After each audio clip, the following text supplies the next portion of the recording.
What it do, Dream Team? Welcome back to the channel. Here we are with why the RAF won the Battle of Britain.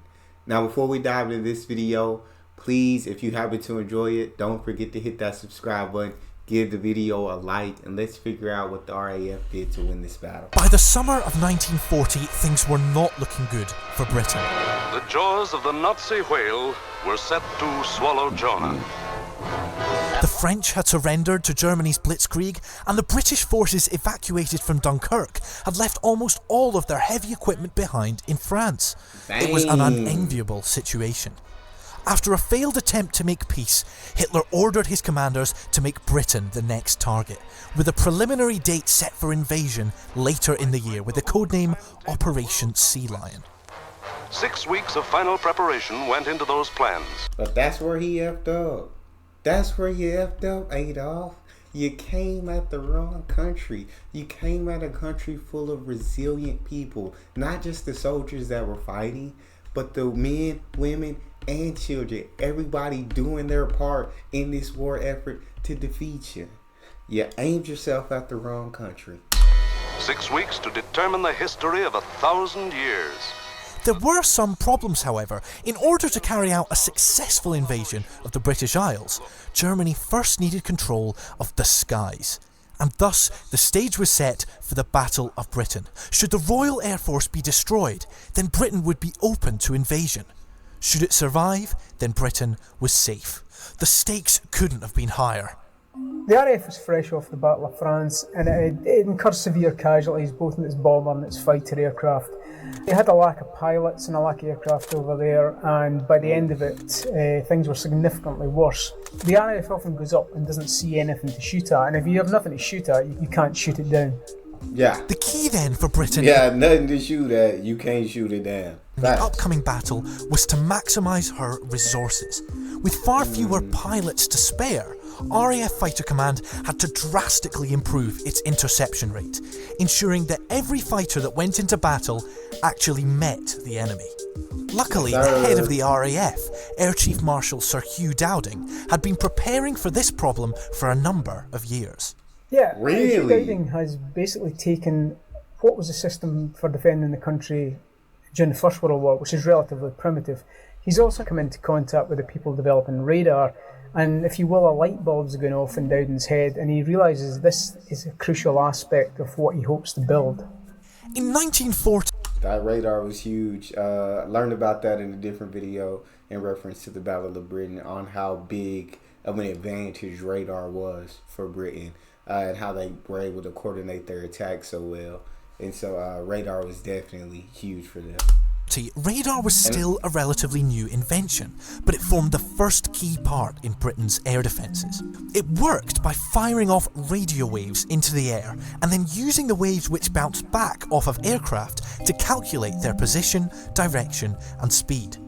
Britain's radar system, known as Chain Home, consisted of a system of tall lattice-work towers situated along the southwest and east coasts of England. They could give warning of raids as soon as the Luftwaffe took off from Calais, which gave the RAF a huge advantage. But that was just the first step in what would become known as the Dowding system. One of the things Dowding inherits from the air defence of Great Britain is the Observer Corps. At this point, radar cannot look inwards. We always think of radar as a spinning thing that can see 360 degrees. Now that's going to be about 1942, late 41 before you see that happen.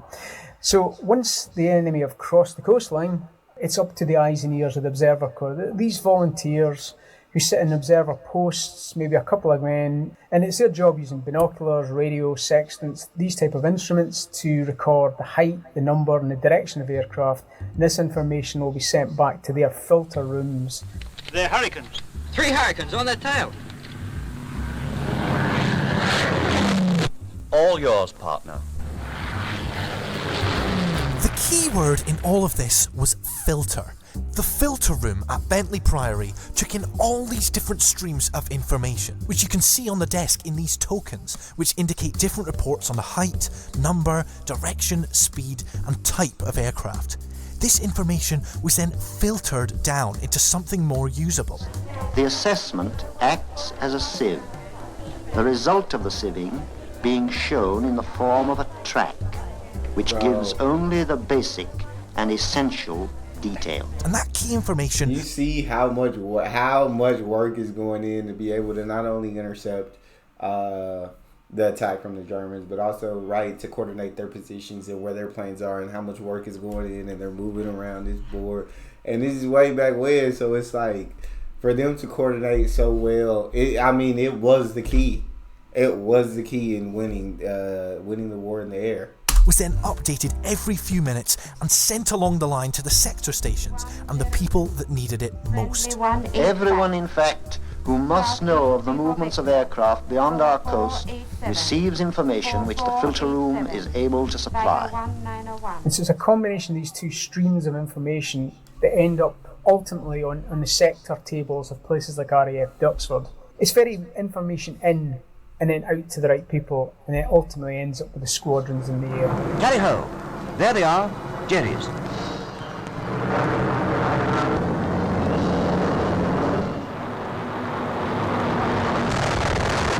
The impact of the Dowding system was doubled by Germany's failure to see its importance. They rarely targeted these radar stations that made Dowding so successful. Luftwaffe intelligence is remarkably poor. It's always, we reckon they're down to the last 50 Spitfires. It's the beleaguered and rather tired German fighter and bomber pilots start to have this sort of macabre in-joke every time they appear. It's, here come the last 50 Spitfires again, as they appear raid after raid after raid. Here come the last 50 Spitfires again, and they kept believing that, they kept believing that. They would have took out the radar places, they probably had the upper hand. The Battle of Britain reached its climax on the 15th of September 1940 on what is now called Battle of Britain Day. In Germany's largest attack yet, over 1,500 aircraft battled in the skies over London, with the RAF repealing the assault and inflicting heavy losses on the Luftwaffe. 2 days later, with invasion now seemingly impossible, Hitler postponed Operation Sea Lion until further notice. The RAF country had survived. Dowding is the architect of victory of the Battle of Britain. This system ensures that the Luftwaffe cannot win. It's always going to be a difficult battle to win for the Luftwaffe. They're fighting over enemy soil. The fighters generally are usually at the end of their fuel line, and they're also shackled to their own bombers, protecting them. But the system takes away the German element of surprise. The RAF tends to know where they are at all times. They know exactly how many aircraft to set up. The system ensures the Luftwaffe cannot win the Battle of Britain. Exactly. The Luftwaffe continued to pile pressure on Britain in the hope of forcing a surrender. But from now on, this mainly took the form of night raids on British cities, marking the beginning of the Blitz. Victory in the Battle of Britain did not win the war for the Allies, but it did make winning a possibility. 4 years later, the Allies would launch their invasion of Nazi-occupied Europe from British shores, an action which would prove decisive in bringing the war against Germany to an end.